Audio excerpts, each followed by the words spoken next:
Hey guys, thanks for joining us for another episode of Is This Thing On? My name is John. This is Istvan.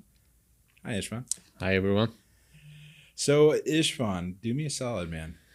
Tell Absolutely. everybody about who you are, where you come from, how did you join us, stuff like that. Well, my name is Istvan. Yeah. AKA I Steven. That's right, aka Steven. A lot of people, most of my customers know me Steven. Okay. I like to introduce myself as that just to make it a little bit easier. Is that I the feel, American version of your name? yeah, yep, exactly. Ah. By now, I feel like I should have picked a little bit cooler name.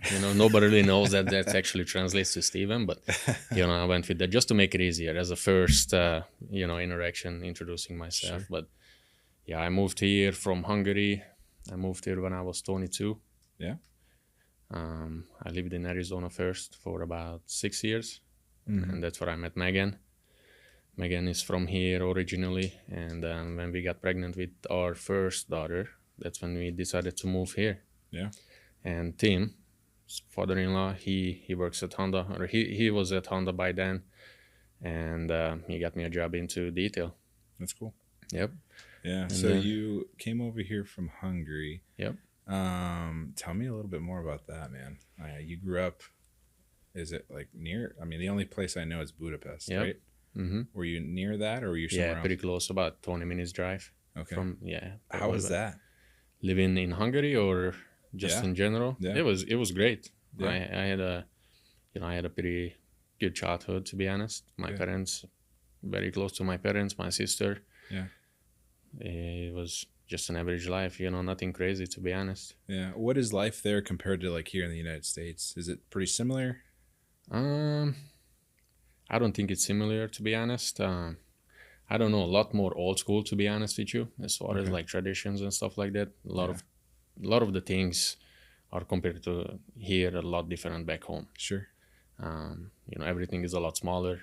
Yeah. Roads are smaller, mostly only 2 lanes. Cars are smaller. Stores, everything is a lot smaller. So Yeah. that was something that I had to adjust myself. Everything was so huge when I got to the US. Yeah. Um, Yeah. That's one thing I learned. So me and my wife, like, we went to this Mexico trips and stuff, mhm. and I got to talk to some of the other people from like Europe and stuff like that, and they were amazed about how big our luggages were. Right. I didn't think that was a thing. Right. But they're like, everything you Americans do is so big. Oh, absolutely. Absolutely. They have these little carry-ons for a week, and I have like 2 luggages. I'm like, Right, oh, yeah, God, I just yeah. thought it was normal. Yeah, I know. I know. Now I'm used to it now, so it's pretty Yeah. normal to me. When I visited my country back home, 7 years ago, Mm-hmm. it was weird.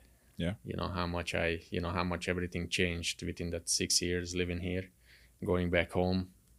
It was a totally different world to me. Yeah. Hmm. How about like any plans to visit soon? I know that's something you and I talked about a few years back. but Right. I know you keep having kids too, though. I know. I know. That's stopping us. Next year, hopefully, is the plan. Yeah. Cool. My parents been asking us to go. Yeah. Pretty much on a daily basis, and they're going to help us out next year to make it home. That's awesome. Mm-hmm. Very cool. And what do they do for a living? Retired, both Oh, of my sweet. parents retired. That's awesome. My sister, she runs a clothing store. Dang. Yeah. Dang. So what did you work there at all, or you only went to Back school home? there? Yeah, that was the biggest thing that got me to the US, honestly, because I finished high school. I ended up going to a school for marketing. Yeah. Mm-hmm. I was in the school for a year and a half, and in the meantime, I was trying to find some work, and nothing really was something that I can say that this is going to be a future for me here, unfortunately. Sure. Construction job, part-time jobs, or whatever, nothing was like that. Okay, this is something that I can build my future on. Yeah. And that time I was in a relationship with someone who had Don't tell Megan. no, she knows. She knows the whole story. Yeah. She was a dual citizen. She had a American citizenship and Hungarian citizenship. Her mom Right. lived in Arizona. Mhm. So we were together for about 2 years back home. She was doing the same thing, trying to looking for a job, no luck. And one day she told me, "Hey, my dad suggested that we should go to Arizona, try out there." Yeah. And I was getting a haircut that time when she called me, and I said yes. Sweet. Just like that, huh? Yeah. Gosh, I was 21 years old back then, I mean, yeah. So this is wasn't easy. really thinking much. Nothing tying you down. No. I bet you miss your parents though, right? Oh yeah, big time. Absolutely. So you're living in the United States. You're in Arizona, right? Yep. What city? Phoenix, Arizona, which can get very crazy. Really hot. hot, yeah. Dry heat though. Dry So heat it's for not sure, bad. for sure.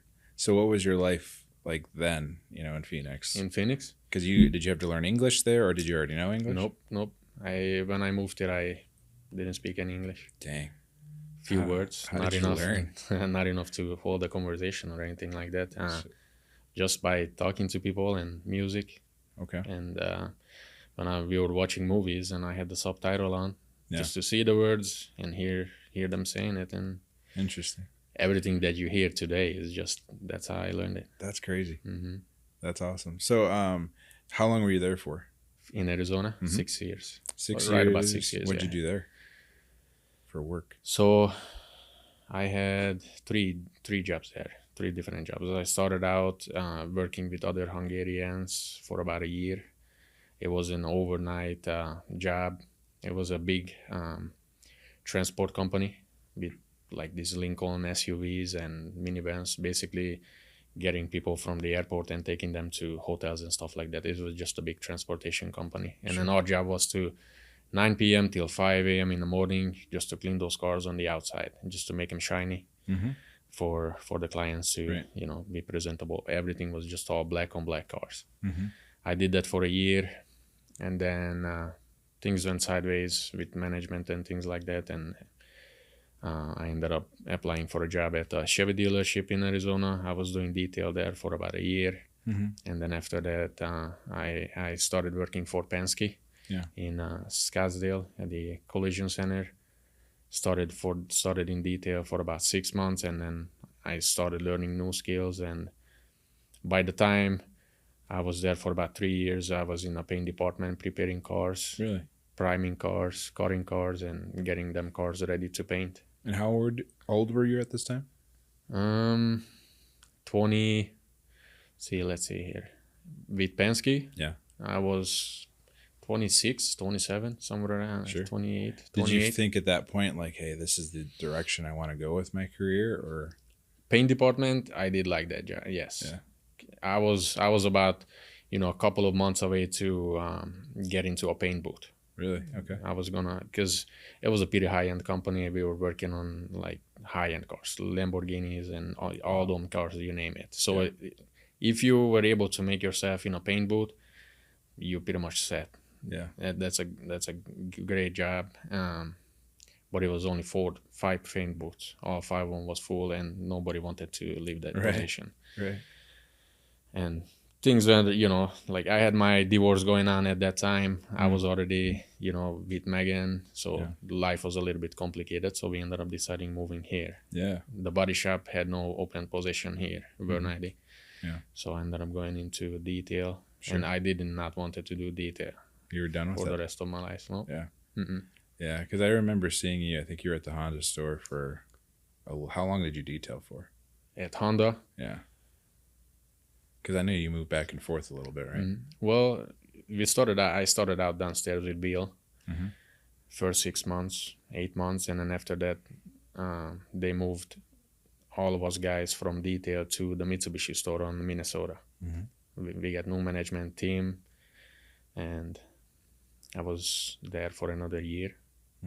And then in the meantime, I was, thinking about going to do something else, and I just kept thinking about sales. And and that's the thing. Is like what.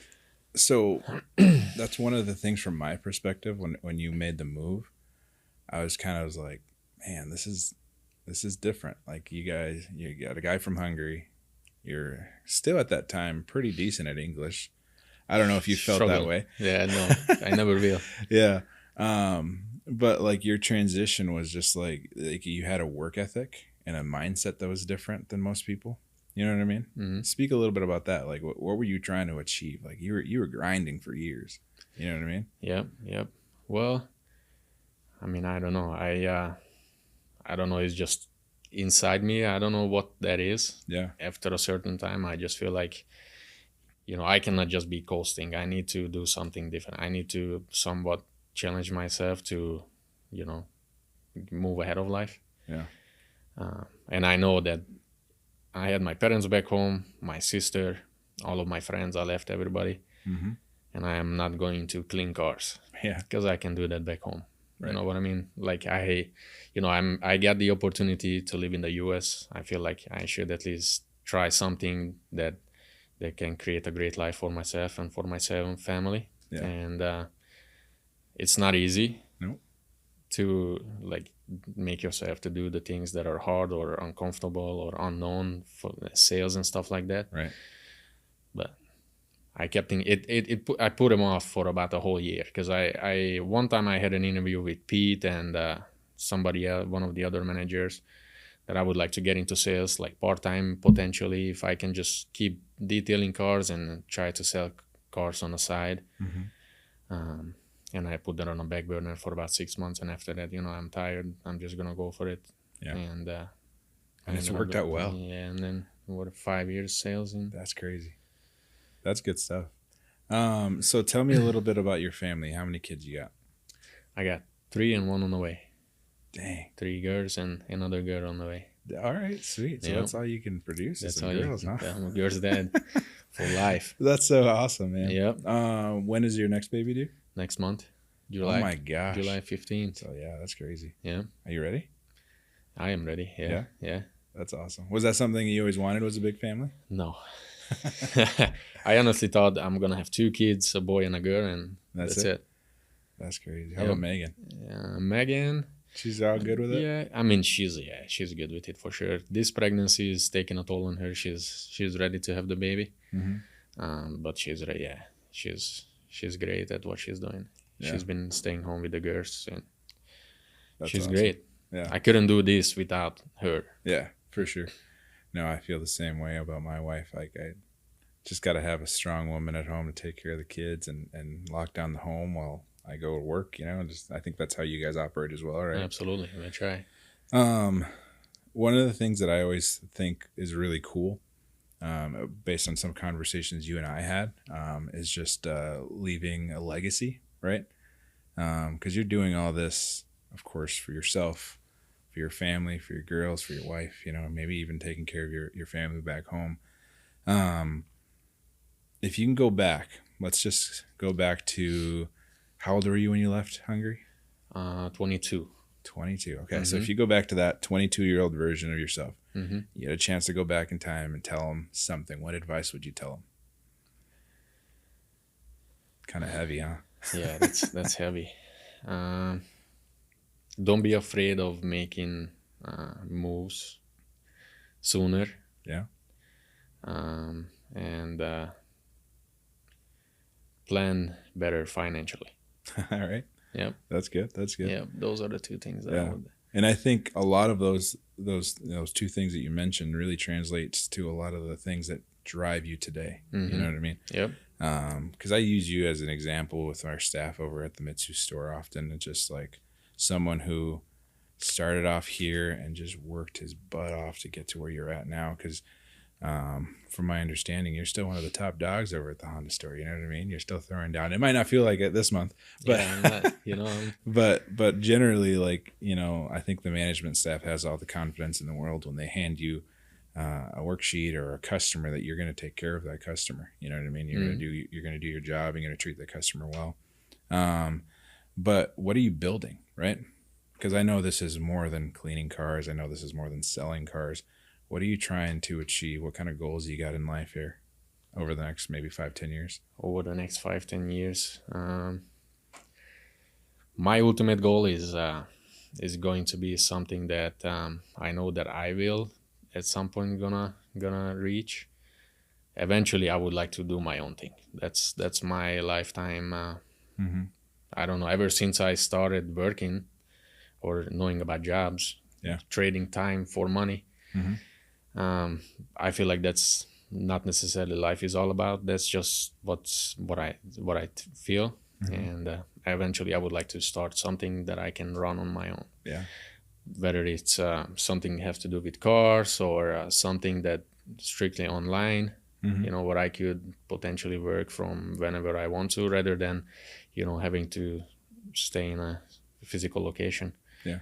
Where I can just actually pick up my family and I can go anywhere, whenever I want to, see the world, travel, and be able to give life to my girls that I necessarily didn't have when I was growing up. Yeah. No, I feel the same way. I mean, it's just a little bit too, with me growing up, we've talked about this before, we're pretty similar as far as like our kind of how we were raised. Yeah. The non so traditional American culture, right? Yep, absolutely. Like my family came from here to the United States from Chile. So just a different work ethic, a different, I don't know, just way of life. How would you describe that? Right, just a culture maybe, yeah, right? Yeah. And to always do better and always strive for better and always give your kids something different that you didn't have. Absolutely. So that's something that I think that I really relate with you, is just like building something, right? Or building a legacy. I have 5 kids, right? Yeah. You're right. You gotta make sure. 4 boys, 1 girl. But with my boys, that's something that I really instill. It's like, all right, guys, like, this is what dad's doing every single day. This is the grind. This is what we're doing to achieve what we have here, right? And it's not like we're sitting here on a Taj Mahal or anything crazy like that. We're still in a humble home. We drive humble cars, but it's just that thing that's in you, that drive. Like, I want to instill that in them to achieve more than I ever did, Absolutely. And give them the opportunity to do so. So that's awesome, man. Yeah. And I feel like also as parents, that's probably one of the most important things we can try to do. Yeah. That's all it's about. Sweet. So let's shift it a little bit. Yeah. What does your day-to-day look like at the Honda store right now? At the Honda store right now? Yeah. What kind of things do you like? I mean, when you greet a customer, what kind of experience do they get from you? Well, I hope they get they can feel a sense of trust, I guess, I don't know. I try to look at customers and not like, okay, I'm going to get you, I'm going to sell you a car and I'm going to get money and then move on with my day. I like to approach my customers where, it's my job is to help you get what you actually want. And in the meantime, I would like to build some kind of a relationship with my customers. I feel like most of the time, by the time I get to the point where the vehicle is selected and then the worksheet is in front of my customers, it's more like a casual conversation rather than trying to like convince the customer to purchase this vehicle, because the first 15-20 minutes all I'm focusing is getting to know the person and asking them questions. I'm trying to be friends with my customers. That's, I think, the biggest thing for me that has been working since the beginning, because I didn't have the tricks. I not necessarily had the words to, like compared to a person who speaks English perfectly, who was born here. Yeah. My vocabulary is pretty limited, where I have to more, rely on building friendship with my customer and earn their trust. Yeah. That's awesome. So I hope that they get to feel that, where, I'm here to take care of you and make the process smooth and easy. Love that. What kind of goals do you have? Right now we're in the month of June, halfway through the month of June. Goals for the month? Yeah. What kind of goals do you have for just the rest of the year? For the rest of the year? Well, getting the baby home. That's number one. Yeah. Next month. Help the girls, help the mom, to make sure, they take some pressure off from that. As far as work goes, I'm trying to buckle down and sell as many cars as I possibly can. Yeah. Right now for June, I had a goal set for 25 cars. I am a little bit behind, so second half started just now, and let's see what that brings. Yeah. My goal is just to stay focused and try to maximize the opportunity that I get each and every day. Or if I have one customer a day, I would like to make sure that the customer is driving away with the car. Sure. Every day you come to work and from what I remember years ago when we worked together, it's just you put your head down, you work. You know what I mean? You don't goof off. You're not out just not working. You're finding every ways to try to provide for your family, right? How do you approach every day? Like, what's something that sets you apart from everybody else? Well, lately it's a struggle for me because I don't think I'm in a position like just for myself where I have a great routine set up for my life or anything like that. So right now I'm trying to work on setting a routine. I get behind on, I get a little bit comfortable with myself. So I'm actually in a position where I'm struggling right now, trying to get myself in that position where I wake up and I feel more motivated than, right now. And, after a while, it's not easy to keep yourself motivated or keep yourself going. It's just, you get those days when you just feel down. Yeah. I'm in that hole right now, and I'm trying to get you've got a lot of noise in your life right now too. Yeah. Good noise. Yeah, absolutely. You're about to have a baby, so I'm sure that's on your mind. You want to take care of your family and stuff like that. But it really pays, it makes it seem real, I think. Yeah, absolutely. Because this is like real life. Like, it's not like every day we're going to show up and be the best, right? No, yeah. But struggling through it, admitting it, and just kind of just attacking it, just right? go after it. Yeah, just show up. I mean, it doesn't matter the struggle. You got to show up. Yeah. Sweet. But in closing, I just wanted to kind of just see if you have any advice for anybody who maybe is watching this and is working in cleanup or, has a similar story. What do you think that they could take away from you, from your whole story, your whole life, everything you've been through? Yeah. I mean, if somebody's watching who's is thinking about making a move that's scary, I highly, highly recommend to do it sooner than later. Yeah. Time won't stop. You're not getting younger. Yeah. There is always somewhere where you can go. If one way is not working out, there is always another way that you can either go back to or try something different. But fear of failing in something you're gonna regret it for the rest of your life, especially when you get older. If you there is something in front of you that you want to do and feel like that's gonna benefit you, just go after it, is what I say. Sweet. Love that. All right, guys, this was another episode of EideCast. Is This Thing On? Istvan, I appreciate you.